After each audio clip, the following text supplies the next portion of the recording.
Ayan, isa din po siya sa Team Abangers sa Team EDSI. Isa din po siya sa mga kinikilig sa tambalang EDSI. So kahit sino naman po ay updated sa Team Kalingap kung ano ang mga nangyayari sa Kalingap serye kasi may kanya-kanya po tayong sinusubaybayan, may kanya-kanya po tayong sinusuportahan.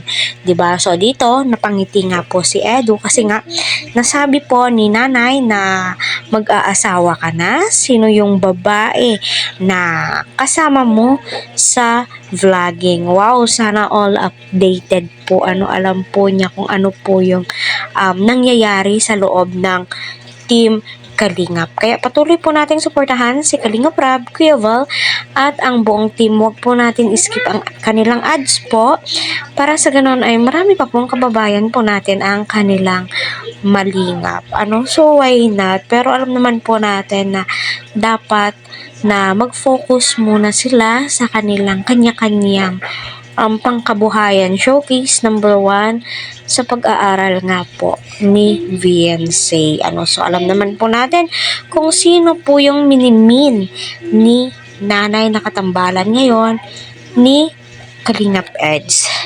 Muna ni Dara mga Kalingap, dyan po siya nakatira. Mano po? Mano po Lola? Mano po? Ayan. Medyo mahina pong pandinig niya kaya ganyan po. Hindi po tayo masyadong naririnig po. Maasawa ka na? Di pa po. Maasawa na daw. Di pa po.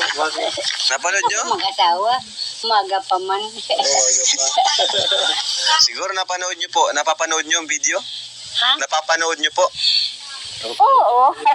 Ay, kaya pala eh. Napanood siguro yung lab. Taga saan yung huling napanood ko ng isang araw? Taga Labo o taga saan? Taga dyan po yata yun. Ayun po mga Kalingap, napangiti na lamang po itong si Edu sabihin ni nanay itong mag-aasawa ka na ba?